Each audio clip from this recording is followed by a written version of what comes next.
Giving season is in full swing. And with the national total for giving reaching over $400 billion in 2018, our Hunter Davis checked in with a local nonprofit to see how big of the slice of that pie they're getting and if they expect to see anything different this year.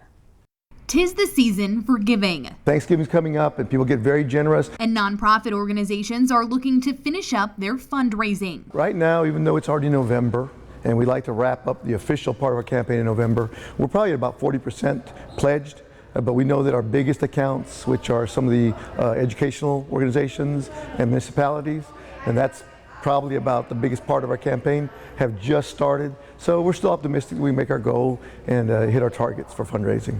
Aaron Montemayor with United Way Greater Fort Hood area says he wants to make sure a number floating around doesn't discourage people from helping them do that. According to Giving USA, $427.7 billion were donated in 2018, 0.7% higher than the year before.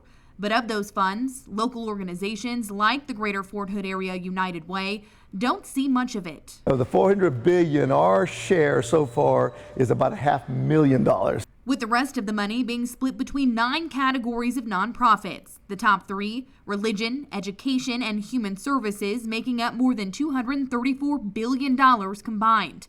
And Montemayor says because most of the money goes to major cities, it's important to give locally because it means giving to your community, Central Texas. The biggest numbers are probably in the major metro areas, biggest cities. It's a multiplied effect. $1 times 100,000 people is $100,000. That's big money in our world. In Killeen, there's no amount that's so small that it doesn't matter. Hunter Davis, 25 News. And of those who donate, individuals gave over $290 billion in 2018 at a 1.1% decrease from 2017. Corporations increased by a little over 5%, totaling $20.5 billion. Foundations also increased by 7.3%, totaling a $75.8 billion donation in 2018.